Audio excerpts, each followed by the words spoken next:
My name is Frank Gilfeather. I'm a former journalist and broadcaster, and now reinvented myself as a social media boxing coach because I had a long background in amateur boxing Yeah, in the 1960s and before, leading up to that. When I was 18, I went into journalism to learn how to be a news reporter. Did that for many years, and then I kind of moved into sports reporting. So that was my kind of journey, if you like, until only about 3 years ago when I was 76 when I yeah, decided I'd stop writing yeah, because I was writing for loads of national newspapers and I was working for Sky Sports as well. So yeah, it's all freelance stuff. So that's a bit of my background. yeah. So, um, going all the way back to the 70s, how would you say you receive news? Well, your news comes in all different shapes and forms. In Yeah, those days, just as it would today, you've got what you call diary events. So you would have, depending on where you were, you would have local authority meetings that were in the diary. You would maybe High Court or Sheriff Court in Scotland. There's a Sheriff Court or High Court trials, murder trials or yeah, armed robbery or whatever. So these are all what you call diary events. They're all kind of scheduled, and you would have them in the newsroom diary, and you would have to go each morning when you went into work. yeah, You would have to go and see which of the diary events you were assigned to cover that yeah, day. And the other thing was breaking news. So you would have stuff that would come in from outsiders, from even from things like some guy would be he'd be given the job to contact on an hourly basis. He would contact the police, the fire service, the ambulance service, and the Coast Guard every hour to yeah. check if there was anything happening. All So right. that you could get a breaking story of a major road accident. You could have somebody killed, and the police would tell you Yeah, all that stuff. So these were the breaking stories, and also you would often bring in your own stories. So you would in your day to day life you would meet people, yeah, you would hear stuff, or people would phone you, and they would tell you stuff, and your job would be to go on the say to the news editor, look, I've had a tip off that such and such a thing is going to happen, this story, and he would say, right, go and follow it up and take mm, time and get the details and get the sources and get it accurate. That was a key yeah. thing. Hmm. So a lot of it is, well, it is to do with society. How would you describe the relationship between society and journalists? Well, I don't think generally speaking, it's fine, and it has been fine. Yeah, But there was a lot of suspicion surrounding journalists. I mean, if you're a young journalist, you're socializing, you go to parties or whatever, you would invariably hear somebody yeah, at your back saying, "Don't tell him anything. He'll have it in the paper tomorrow." yeah. So it was almost like being a cop. Oh, The right, yeah, people were kind of wary of you. Not everybody. I mean, people in public life knew yeah, the value of being on the side of a journalist and being able to contact journalists and say, mm, look, can you try and get this in the paper for me or that.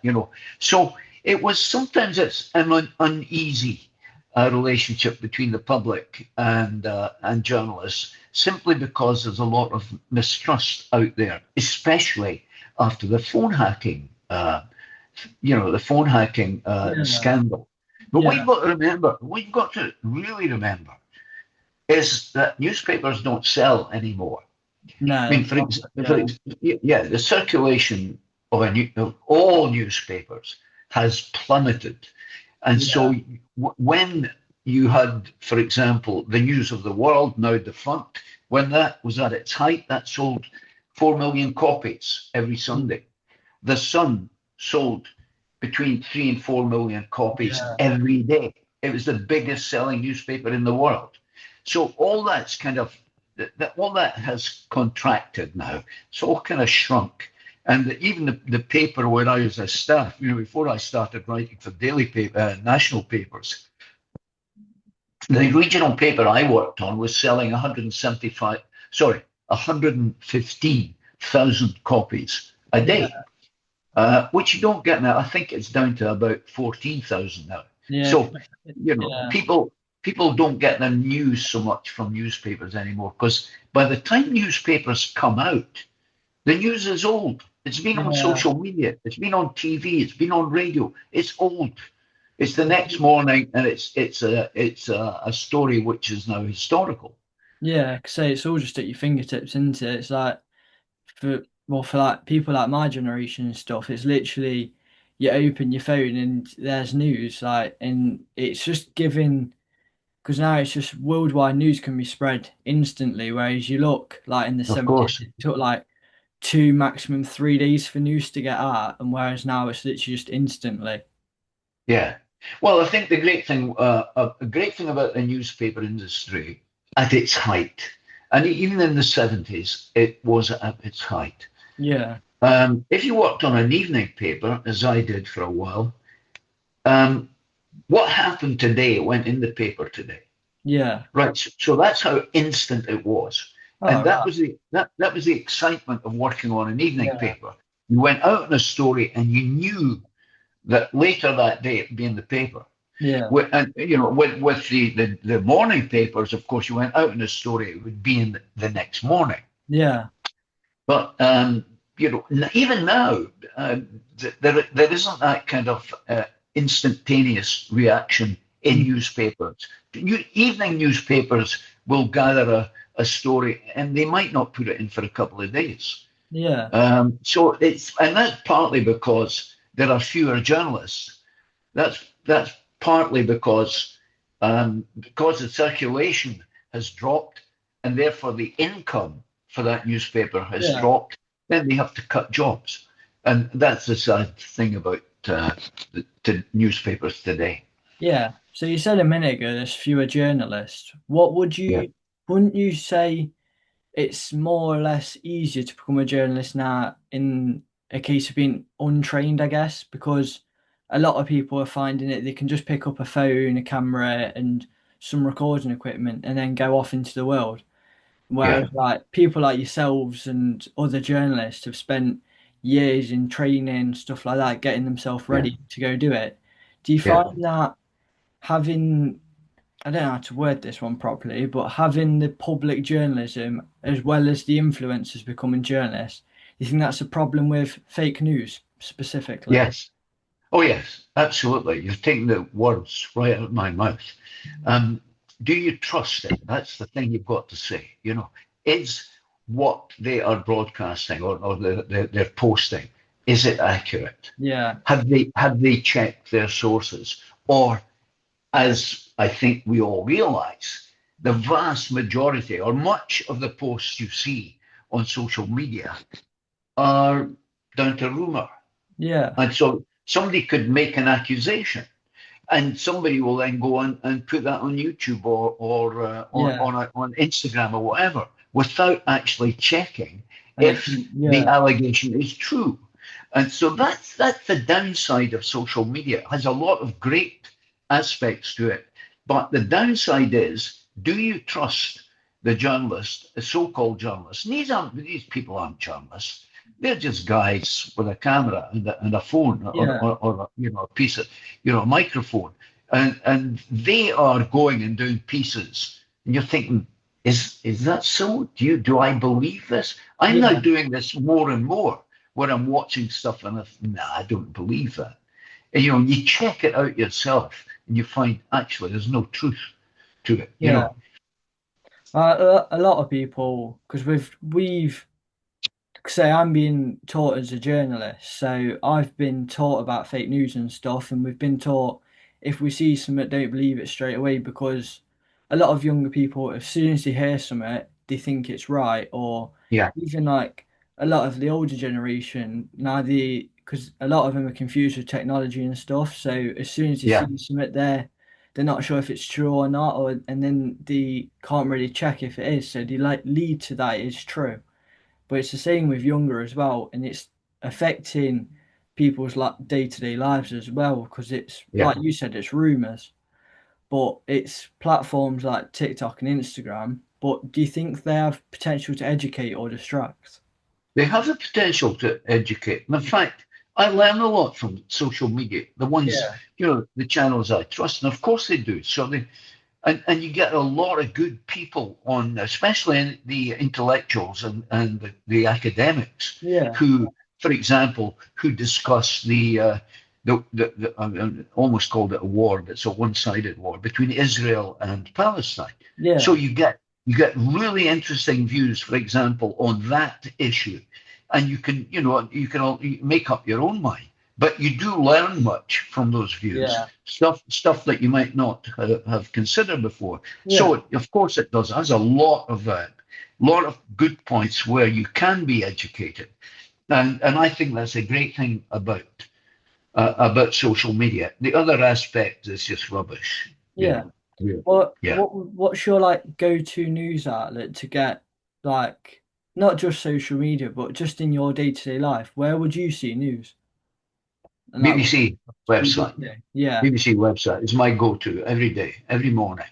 yeah, I read the BBC because the great thing about the BBC is that their reach is phenomenal. So they've got yeah, worldwide correspondence. They've got stories from not only kind of news stories. They've got brilliant feature stories, yeah, which and here's the thing, which young people tend to ignore because when they open them up and they see 1,000 or 1,500 words, then they go, oh no, too much. So yeah, they like bite-sized stuff. They like sound bites. They like bullet points. yeah, And even young journalists I've spoken to, and you would say, have you seen this feature? Yeah. Well, how long was that? It was 1,000 words. Oh, we don't read 1,000 words. Don't yeah, have the patience, and so that's a pity. Everything is about in the moment. Let's, yeah, what's happening now? Tell me in a headline what's happening. But in fact, the headline doesn't always tell you the true story. yeah. There are news, Stephen. and it's the same in newspapers. Headlines are there for a reason. They're to draw people into the story and get them to read it. Yeah. And sometimes you look for, well, where is the relationship between the story and the headline? Hmm. And sometimes you can't find it. But yeah, I think more and more, that's why people are not buying newspapers. Young people don't buy newspapers um, because they don't have the patience to sit Yeah. down and read a newspaper. And that's why newspapers are going to go out of business in time.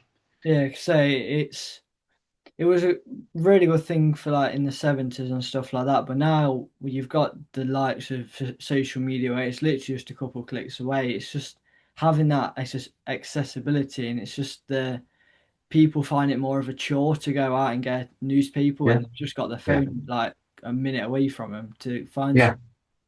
But the other thing too, Jamie, is this: if you're a young guy, young man or woman who wants to get into journalism, then how are you going to learn the intricacies of journalism, and more importantly, how do you learn how to write? Yeah. Because the social media stuff. I'll give you an example. I just read something before I came to you today, and it was a guy who was promoting a book he'd written, and he's a football coach, not a famous football coach. He's a football Yeah. coach, and he said, "I've written this book, and I've got this in it and that in it, and so on." And I read the post, and it was littered with grammatical errors. Yeah. And I'm thinking, you've written a book. Well, if you can't even post and your punctuation is non-existent and the grammar is abominable, Yeah. how can why would you expect people to buy your book? Yeah.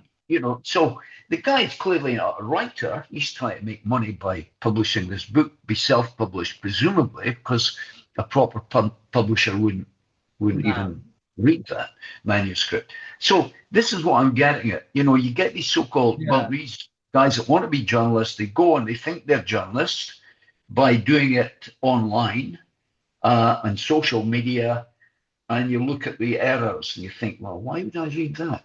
But Yeah. then here's the other thing. You can answer me this question. Do young people care about grammatical errors? But I don't think they do. Yeah, a lot of it's because I've spoke to a lot of journalists. I interviewed someone not long ago. He's had to step away due to the money side of it. Oh, It's yeah. a lot of the ones particularly on social media where they do their own stuff. They make a lot of their money from per views to get, per clicks to get to go on to stuff like that. But you also Well, do they? yeah, because it's like if you go to like TikTok for example, you get paid. I think it's per 1,000 views or something.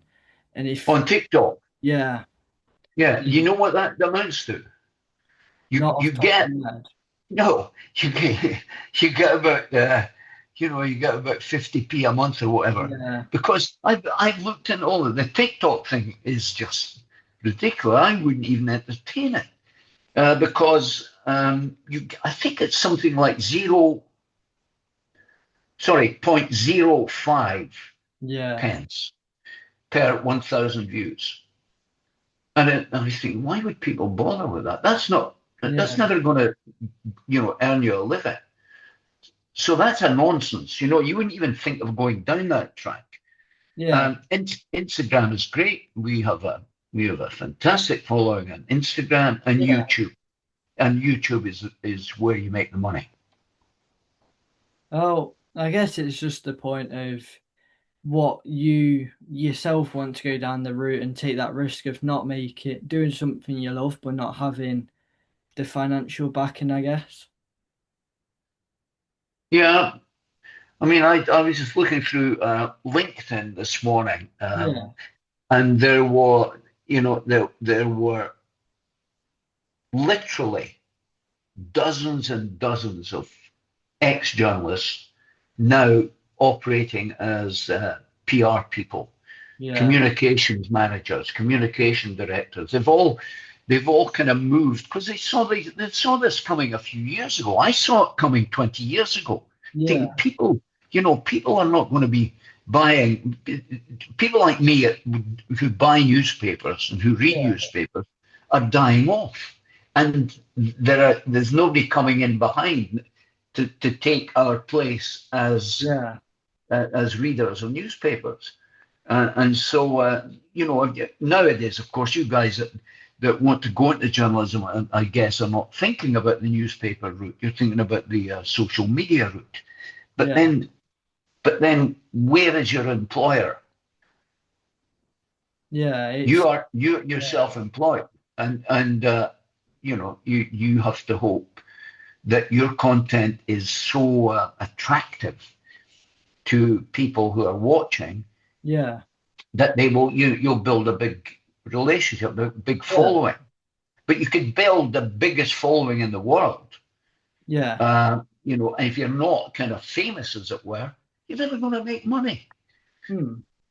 Well, it's that matter of fact, like I said earlier, it's just what if you really enjoy it and have that, I guess, the idea in mind of the route you want to go down. Because a lot of people they go into like BBC stuff like that, or and it, or going like if you're a sports side of it, go into like a sports news outlet. So like you've got like Seconds Art, you've got Ring Magazine for like your boxing stuff. I can't really speak for anything else because I don't really know a lot to do with other sports. But it's just having that accessibility, I guess. Or if you did want to do it yourself, you've just got to think of the risks as well as even how much fun you might have. We've just got to think of the risks day to day. Yeah, it's all right. How old are you, Jamie? 17. Right, 17. When were you, you're, I don't know, 23, 24, 25. You've met a girl. You want to set up. You want to become a family unit and all that kind of Yeah. stuff.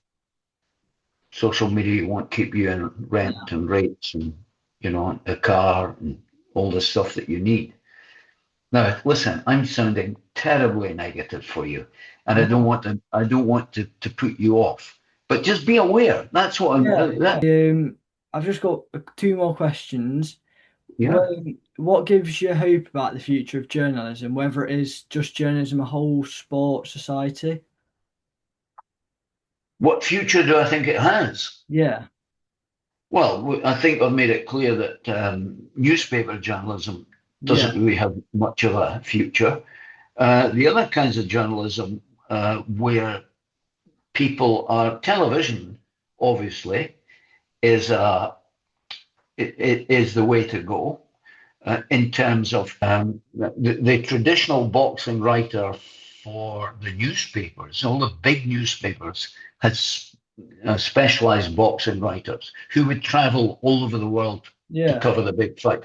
Now, they don't exist anymore, apart from one, Jeff Powell, of the Daily Mail. yeah, But Jeff's retired. I think he's 83. Still kind of brilliant writer and great coverage. He knows boxing inside out. He's been doing it for decades. yeah, But he will just do it when, for example, Daily Mail say to him, "Right, Jeff, we need you to go to Vegas or we need you to go to London or whatever to cover this fight," and he would do it. But very limited nowadays because yeah. newspapers don't have the money to send people abroad the Investment, way they yeah, used to. So it's fascinating for me how it's all shifted. Social yeah. media is the place where you want to be. Of course it is. It's what Of it's turned course it is. into. Yeah, it's like social media, AI, stuff like that. It's what the world's going to turn into. So yeah, it's like people like my age, like around my age, having to, I guess, learn more about it 'cause it's what we're going to have to grow up with, really. Yes. Yeah, you're right. Well, I'm still learning about it. I mean, Yeah. it's all kind of new to me. We've only been doing this about 2.5, 3 years, and it all kind of started by accident on TikTok, and it took off like a wildfire, and then Instagram, which overtook TikTok very quickly. And it's funny because the audience is different. TikTok's very kind of Yeah. very young, and they tend not to have. Well, here's an interesting thing for you: the TikTok viewers tend, when they comment, tend to use mainly emojis Yeah. or maybe two words. Whereas Instagram, the engagement is phenomenal. I Yeah. get, I mean, I get so much more out of. TikTok's brilliant, but I realize I'm aiming at a much younger audience, and maybe the patience isn't there for them to make a comment or write a few words. Whereas Instagram is is quite different. It's Yeah. obviously a different demographic in terms of age, and so that's really. And YouTube is the same. That's kind of uh, more people who are buying into you and think, well, come on, I want to learn about this, and what do I do with my back foot, or how do I throw a jab and all that stuff. So you get that engagement, which is Yeah. great. That's the bit of it I love, is to engage with those people who ask questions or make comments. Yeah. Well, that's everything I've got from me, and you've given me some great stuff. And you've shared a lot of your experience, stuff like that. I really do appreciate you doing this. It means a lot. You're Thank welcome, you. Jamie. I wish you luck. I mean, I really do. I Yeah. think you what you've got to find is a niche that needs to be filled, and Yeah. that you can fill it. There are hundreds of boxing channels. You've got to find something. What makes me different, right? And the key thing for you is, and I hope you don't mind me saying this, the key thing for social media, in my view, is authenticity Yeah. and integrity. So if you show that you're doing it for the real reasons, and that is to bring news, to bring something educational to the viewers, people who Yeah. are watching you, then I think that's where they buy into you. I think that's where I've benefited because I I'm nearly 80 years of age, and I don't, there's no kind of great big future in it for me. I could happily retire. Well, not happily. I think that it's not a great idea to retire. But the people my age would say, "Well, maybe not. I won't do this." But I'm shooting videos every other day. I'm out training three, Yeah, 4 times a week. So if you push that, if you push the boat out there and think, "Okay, I'm going to put in the effort," uh, I think you will get the response that you need and you yeah, deserve. That's what I found anyway. yeah. Well, thank you for that. It does mean a lot.